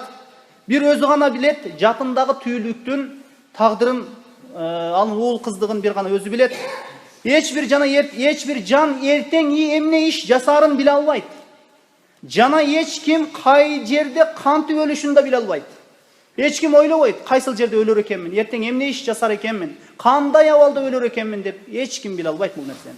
Чынында бир гана Аллах гана бардыгын билүүчү, бардыгынан кабардар. Эч бир инсан кайсыл жерде, кандай абалда, кайсыл жерде өлөрүнү эч ким биле албайт. Мына ошондуктан бул гайып, бул кайып нерсе, акырет күнү кайып илимдердин катарына кирет. Буга биз сөзсүз ыйман келтирүүбүз керек. Эми тагдырга ыйман келтирүү. Пайгамбарыбыз саллаллаху алейхи вассаламдын алдына Жебрейил алейхиссалам келди, мына келип ислам тууралуу сурады. Андан кийин ыйман тууралуу сурады. "О Мухаммад, мага фахбирини анил иман", мага ыйман тууралуу кабар бергин деди. Пайгамбарыбыз саллаллаху алейхи вассалам ыйман бул ан ту'мина биллахи ва малаикатихи ва кутубихи ва расулихи вал яумил ахир ва ту'мина бил кадари хайрихи ва шаррихи. Ыйман бул Аллахка ыйман келтирүү, анын периштелерине ыйман келтирүү, анын китептерине ыйман келтирүү, анын акырет күнүнө ыйман келтирүү жана жакшылык, жамандык Аллахтан болор экендигине ыйман келтирүү. Эми буга чейин биз Аллахка ыйман келтирүү, жана периштелерге ыйман келтирүү, жана китептерге ыйман келтирүү, жана акырет күнүнө ыйман келтирүү тууралуу сиздерге баяндап өттүк. Колдон келишинче, эми бүгүн тагдырга ыйман келтирүү. Тагдырга ыйман келтирүү, жакшылык, жамандык тагдырдан экендигине ыйман келтирүү. Тагдырдан, жакшылык, жамандык тагдырдан экендигине ыйман келтирүү. Тагдыр бул Аллах жазып койгон пенделердин иш аракеттери. Тагдыр бул сыр. Тагдыр бул Аллах Тааланын илими. Ыйман толук болуш үчүн мусулман киши Аллах Тааланын жазып койгон тагдырына ыйман келтирүүсү керек. Эгер киши тагдырга ыйман келтирбесе, Аллахка ыйман келтирип, анын китептерине ыйман келтирип, анын периштелерине ыйман келтирип, акырет күнүнө ыйман келтирип, бирок тагдырды жокко чыгарган болсо, ал ахли сунна вал жамаанын жолундагы адам эмес. Ал толук ыймандуу болуп саналбайт. Мына Аллах Таала Куранда Камар сүрөсүнүн 49-аятында мындай дейт: "Инна кулла шайин халакнаху биқадар." Биз бардык нерсени тагдыр өлчөм менен жаратканбыз. Имам Бухариде тагдыр бабы бар. Имам Бухари Сахихул Бухарини ачсаңыз, мына ошол китепте тагдыр бабы бар, тагдыр бөлүмү бар. Мына ошол тагдыр бөлүмүндө ошол пайгамбарыбыз саллаллаху алейхи вассаламдын тагдыр тууралуу айткан хадистери жыйналган. Мына пайгамбарыбыз саллаллаху алейхи вассаламдан дагы бир келген сахих хадис: "Ал-муъминул кавийю хайрун ва хаббу илаллахи минал муъминид даиф ва куллин хайрун ихрис ала ма янфаука вастаин биллахи ва ла та'джаз ва ин асабака шай'ун фала тaqul лау анни фа'альту кана ва каза ва каза. ولكن قل قدر الله وما شاء فعل فإن لو تفتح فإن لو تفتح عمل الشيطان." Мына күчсүз момунга караганда күчтүү момун Аллахка сүйүктүү деди пайгамбарыбыз саллаллаху алейхи вассалам. Бул физический тараптан күчтүү деген эмес, ыйманы, ибадат тарабынан. Ошол ыйманы тарабынан күчтүү момун дегени. Бул жерде максат ыйман. Кебирлер муну физический тараптан мына ушундай дене, чымырлуу дене деген маанини түшүнүшүп алат. Бул туура эмес. Албетте инсан баласы ошол жакшы ден соолугу менен Аллахка ибадат кылганга аракет жасаш керек. Эми бардык жакшылыкты аракет кыл дейт. Бардык жакшылыктарды аракет кыл. Жана Аллах Тааладан жардам сура. Ошол Аллахка сыйынууда, мына ошол жакшылыктарды алсыздык кылба. Алсыздык кылба. Эгер сага бир кыйынчылык жетсе, мындай иштегенимде мындай болор эле. Сен мына ушул нерсеге буйрубаганыңда мына ушундай болбойт эле. Мына ушул башыбызга ушул балет түшпөйт беле сен ошол жака барбаганда деген нерсени айтпагыла дейт. Эгерде мына ушул эгер деген сөздү айта турган болсоңор, же моондай кылганыбызда моондай болот эле деген мына ушундай сөздөрдү айта турган болсоңор дейт, бул шайтандын эшигин ачат дейт.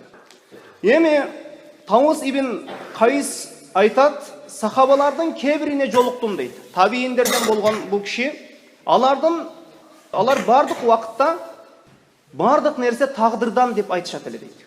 Мен сахабаларга жолуктум, алар бардык убакытта бардык нерселер ошол тагдырдан деп айтышат эле. Абдулла ибн Умардан уктум дейт. Аллахтын элчиси саллаллаху алейхи вассалам айтат, ар бир нерсе тагдыр менен болот дейт. Кала берсе бир нерсеге күчсүздүк кылып жете албай калганыңда тагдырдан. Кала берсе бир нерсеге күчсүздүк кылып жете албай калсаң дагы ошол нерсе тагдырдан. Экинчиси, аракет кылып бир нерсеге жетүүң. Аракет кылып бир нерсеге жетүүң дагы тагдырдан. Аракет кылуучунун аракети дагы, жалкоонун жалкоолугу дагы тагдырдан. Имам Навави рахимахулла айтат, аракетчилдин аракети, күчсүздүн күчсүздүгү тагдырга жазылган дейт. Тагдырга иман келтирүүдө биз 4 нерсени билүүбүз керек. Тагдырга иман келтирүү 4 нерсени өз ичине алат. Биринчиси, Аллах Таала келечекте боло турган нерселерди билген. Аллах Таала келечекте болгон нерселерди билген. Бул илим. Аллахтын илими. Аллахтын илими баары нерсени ороп алат. Аллахтын илими баары нерсени ороп алат. Биринчиси илим. Аллах келечекте боло турган нерселерди эзелтеден эле билген. Экинчиси, ошол келечекте боло турган нерсени билип, лахфул махфузга жазып койгон. Бул асмандагы бир тактай, биздин ошол тагдыр тактайы, мына ошол нерсеге баары нерсе жазылып коюлган. Экинчиси жазуу.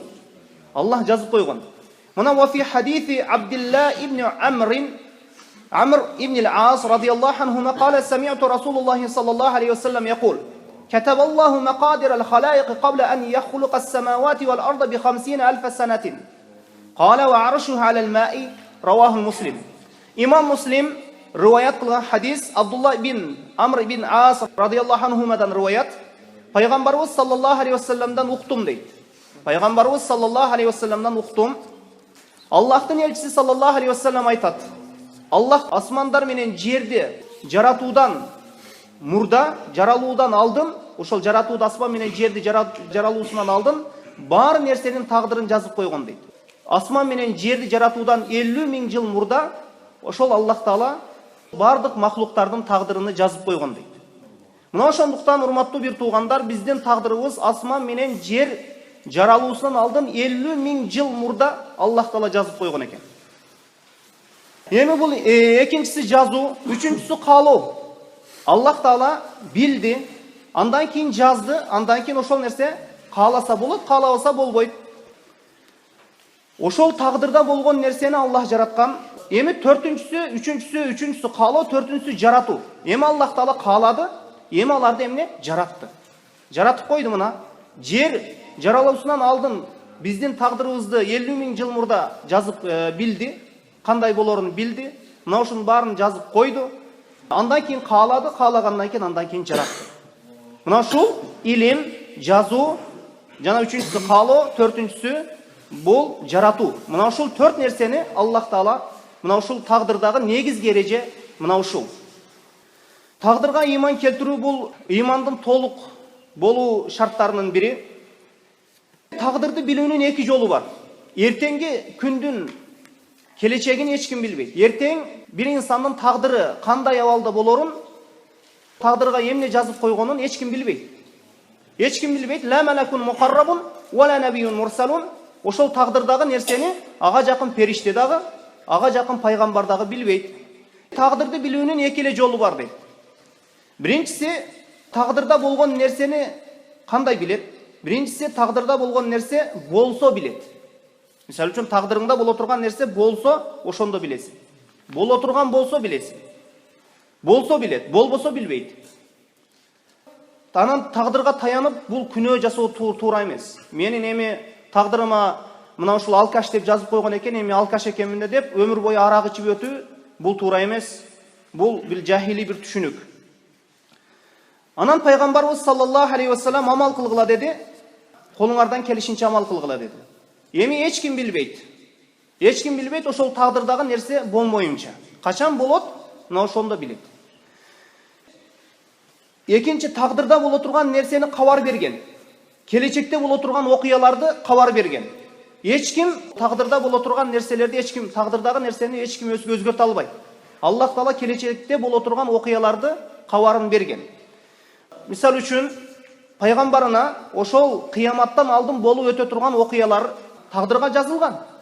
Иса алейхисаламдын түшүүсү, Даджалдын чыгуусу, жана ошондой Яжуж Мажуждөрдүн чыгуусу, ошол кыяматтын белгилери чоң жана кичине белгилердин баарысы бул ошол кыяматтан алдын болот жана бул нерселердин баарысы тагдырда жазылган. Бирок бул нерсени Аллах Таала ошол тагдырынан өзүнүн пайгамбарына билдирген. А пайгамбарыбыз саллаллаху алейхи вассалам ошол келген вахийни ошол үммөтүнө жеткирип койгон. Эми антаубан кала Расулуллах саллаллаху алейхи вассалам ла яруддул кадара илля дуа ва ла язиду фил умри илля бирра. Сахабан радиаллаху анхудан риваят. Аллахтын элчиси саллаллаху алейхи вассалам айтты: дуа тагдырды кайтарат дейт. Өмүрдү жакшылык узартат дейт. Эми бул хадисти кандай түшүнөбүз? Аллах Таала Лахул Махфуздагы жазылган тагдырды өзгөртөт дегени эмес. Ал Лахул Махфузда жазылган тагдыр эч качан өзгөрбөйт. Аллах ар бир нерсени өзүнүн себеби менен мына жаратат дегени. Жакшылыкка жетүүнүн себептери бар, жамандыкка жетүүнүн дагы себептери бар. Бир адам жамандык кылат, ошол адамдын жамандыгын кайтарууга дагы бир дуаны себеп кылып койгон Аллах Таала. Бир адам бир жамандык кыла турган болсо, ошол жамандыкты кайтаруу үчүн дуаны себеп кылып койгон. Ошол адам дуа кылат, ошону менен ошол бане кайтат. Ошол инсандын дуа кылуусун Аллах Таала тагдырга мурда эле жазып койгон. Мурда эле жазып койгон. Жакшылык менен тууган уругу менен мамиле кылса, ошол өмүр узарарыны мына Аллах Таала мурда эле билген. Ошол канча өмүр сүрүүсүнү, жакшылык кылуусуну ошону Аллах Таала мурда эле Лахул Махфуздагы тагдырга, Лахул Махфузга ошол жазып койгон. Мына Аллах Таала وَلَا يُؤَخِّرَ اللَّهُ نَفْسًا إِذَا جَاءَ أَجَلُهَا. Ажалы жетип калса Аллах эч бир жанга мөөнөт бербейт. Бул эч качан тагдырдагы ошол канча өмүр жазылган болсо, бул эч качан узарбайт. Алардын ажалы келүүсү менен ал өлөт. Ошол канча жашка кирүүсү, канча өмүр сүрүүсү, мунун баарысы ошол тагдырда жазып коюлган. Тагдыр эч качан өзгөрбөйт. Мисал үчүн тууган уругуна жакшылык кылат деп, анан ал өмүр узарып калат деп мурда эле Лахул Махфузга жазылып коюлган. Ал тагдырга ошол тууган уругуна жакшылык кылат, анан жакшылык кылуунун натыйжасында ошол себебинен анын өмүр узарып калат деп мурда эле Аллах Таала билген, ошону жазып койгон. Вахид бин Мунаббих рахимахулла айткандай, тагдыр бул Аллахтын сыры дейт. Тагдыр, Вахид бин Мунаббих рахимахулла, тагдыр бул Аллахтын сыры дейт. Тагдыр деп отуруп, тагдырдын акырына жетемин десең адашып кетесиң. Көп имамдар, көп алымдар ошол тагдырга терең кирип кетүүдөн эскерткен. ошондон сактанууга буйруган. Мисалы үчүн Муса алейхиссалам Адам алейхиссаламга айтат: "Сен биздин бейиштен чыгуубузга себепчи болдуң" дейт. Ошондо айтат: "Сен Аллах менен сүйлөшкөн пайгамбарсың" дейт. "Эй Муса, Аллах мени жаратуудан мурда жазып койгон тагдыр үчүн мени айыптап жатасыңбы" дейт. "Менин ошол бейиштен чыгуум, ошол мурда эле Аллах Таала жер менен асманды жаратуудан алдын эле жазып койгон. Сен Аллах менен сүйлөшкөн пайгамбар болсоң, эми Аллахтын тагдырын айыптап жатасыңбы" дейт. Мына ошондуктан Адам алейхиссаламдын далили күчтүү келди деди пайгамбарыбыз саллаллаху алейхи вассалам. Ошондуктан алымдар айтат, тагдырыма жазылган экен деп күнөө иштерди жасай бербе. Ошондуктан пайгамбарыбыз саллаллаху алейхи вассалам колуңдан келишинче аракет жаса деди. Мына ошондуктан инсан баласында ыктыярдуулук деген нерсе бар. Же бейишти тандап алат, же тозокту тандап алат. Ошол бейишти тандап алуусу же тозокту тандап алуусу мурда эле жазылып коюлган. Ошондуктан аракетиңе карап, мына ушул мүмкүнчүлүгүң болушунча аракет жасай бер. Эми мына ушул Ибн Хаджар рахимахуллах айтат: "Кала фа ахбирни анис-саа. Фа ахбирни анис-саа, кала ма мас'улу анха би'ала мин ас-саил. Кала фа ахбирни анис-саа, кала." Эми андан кийин фа ахбирни анил-ихсан. Эми Жебрейил алейхиссалам ихсан тууралуу кабар бер деди. Ихсан тууралуу кабар бер деди пайгамбарыбыз саллаллаху алейхи вассалам: "Ан та'будаллаха кааннаху тараху, фа ин лам такун тараху, фа иннаху ярак." Аллах Тааланы көрүп тургандай ибадат кылууң деди. Эгер сен Аллах Тааланы көрүп тургандай ибадат кыла албасаң, анда Аллах Таала мени көрүп турат деп ибадат кыл деди. Эми бул Ибн Хаджар рахимахуллах мына ушул хадисти шархтап айтат: ким мына ушул Аллах Тааланы көрүп тургандай деп ибадат кылууда ошол Аллахты ошол кыялданып, Аллахтын моондай сүрөттө деп мына ушундай ибадат кыла турган болсо, бул түшүнүгүнүн жамандыгы, жахилдиги дейт. Аллахты эч ким көрбөйт. Аллах Тааланы эч ким көрбөйт. Аллах Таала эч кимге көрүнбөйт. Бул Аллах Тааланы ошол көрүп тургандай ибадат кылуу. Мен Аллах Таала көрүп турат. Мен Аллах Тааланы көрүп тургандай аны кыялдануу, аны сүрөттөө, бул туура эмес. Бул албетте жахилдик. Бул ошол инсандын түшүнүгүнүн өтө бир төмөндүгү. Эгер Аллах Тааланы көрүп тургандай ибадат кылбасаң, анда Аллах Таала мени көрүп турат деп ибадат кыл. Эми ихсан бул эң улуу даража. Баары эле бул даражага жете бербейт. Аллах Таала өзү каалаган, аракет кылган пенделери гана бул даражага жетет. Аллах Тааланы көрүп тургандай ибадат кылуу, же Аллах Тааланы көрүп тургандай ибадат кыла албасаң, Аллах мени көрүп турат дегенде ибадат кылуу, бул ар кимдин эле колунан келе бербейт.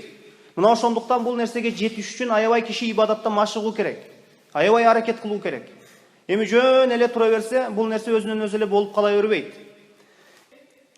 Кээде бизде ихсан десе, кедейлерге тамак берүү дегенди дагы түшүнүшүп калган.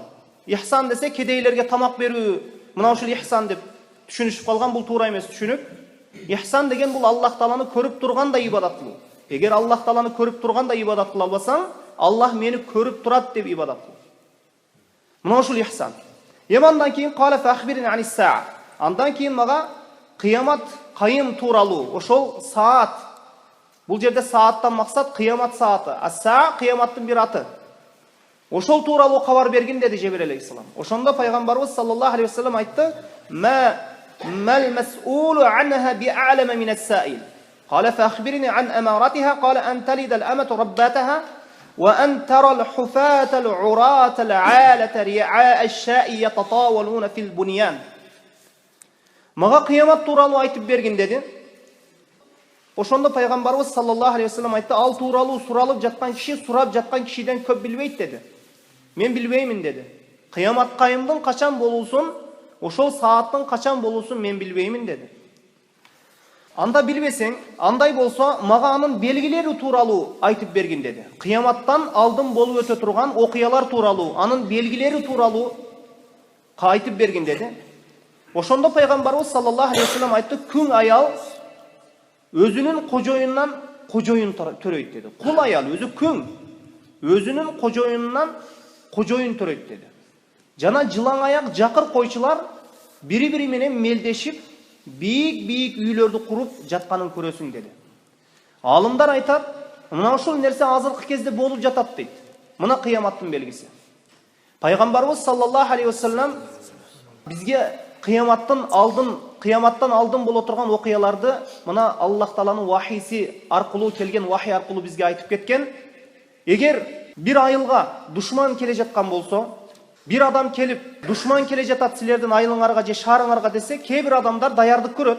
Кээ бир адамдар келсе келсин, эми ошол душман ошо пешенеге жазганды көрөбүз да деп эч кандай даярдыксыз отура берет. Эми кээ бир адамдар аябай даярданып алышат, кээ бир адамдар даярданышпай жүрө берет.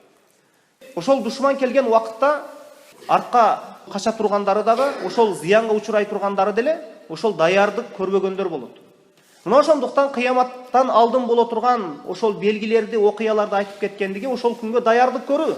Үммөт бул Аллахтын ырайымы. Ошол кыяматтан алдын боло турган окуяларды айтып кетүүнүн максат ошол күнгө даярдык көрүү. Эми кыяматтын болорун Аллах өзү билет. Эч ким билбейт. Мына азырдагы интернеттерде кээ бир массалык маалымат каражаттарда бир көз ачыктын сөзүнө туу көтөрүшүп, 2050-жылы кыямат болот экен, дүйнө бүтөт экен деген сөздөр ушундай тарап кетти. Бул жалган, бул жалганчылык, шайтандын бир адамдарды адаштыруу максатта атайын бир жасаган бир иштери. Эми кыяматтын болорун Аллах өзү билет. Бул кыямат күнү жума күнү болору келген. Ошол бирок кайсы жума, кайсы жылдагы жума, кайсы айдагы жума, кайсы аптадагы жума бул белгисиз. Ошондуктан хадистерде келет, күн чыккан күндөрдүн эң жакшысы жума күнү. Жума күнү. Кыяматтын белгилери тууралуу да хадистерде айтылган. Мына аманат жоголсо кыяматты күтө бер деген пайгамбарыбыз саллаллаху алейхи вассалам. Мына бир киши келип пайгамбарыбыз саллаллаху алейхи вассаламга кыямат качан десе, кыяматта эмне даярдадың деди. Кыямат качан десе, кыяматта эмне даярдадың деди. Ошондо ошол киши мен Аллах жананын элчисине болгон сүйүүнү даярдадым деди. Сен сүйгөнүң менен бирге болосуң деди пайгамбарыбыз саллаллаху алейхи вассалам. Анан күн аял кожоюн төрөйт дегени согуш көбөйүп, күндөр көбөйүп кетет. Күн аял кожоюндан кожоюн төрөйт. Бул кээ бир алымдар айтат, согуш көбөйүп, ушундай күндөр көбөйүп кетет дейт. Кожоюнунан кожоюн төрөйт. Бул шариятта умму валат дейт. Күн аял өзүнүн кожоюнунан кожоюн төрөйт. Бул умму валат дейт шариятта. Анын баласы анан күңүнөн не кожоюндук кылат. Жанагы күн аялга анан кожоюндун баласы кожоюн төрөп берген жана күн аялга кожоюндук кылат. Анан кээ бирлер бул хадиске кээ бир алымдар шарх берип, ата энелерге кыямат кайымга жакын балдар ата энелерине баш ийбей, ата энелерине кулдарча мамиле жасап калат деген экен. Мына азыркы кезде бул нерсе болуп жатат. Азыркы кезде балан, мол баланчынын кызын аласың десе, жок ата дейт. Мен өзүмдүн сүйлөшкөнүм бар, же мен өзүн мага жакканды алам дейт. Мурда бир нече жылдар мурда сурасаңыз, о балам, мол баланчынын кызын аласың десе, ал карабай туруп, экиленбестен туруп, атасынын эки сөзүн экилебей туруп алган ошону. Же о балам, мол көйнөктү же мол кийимди киесиң десе, мурда эч унчукпастан кийген.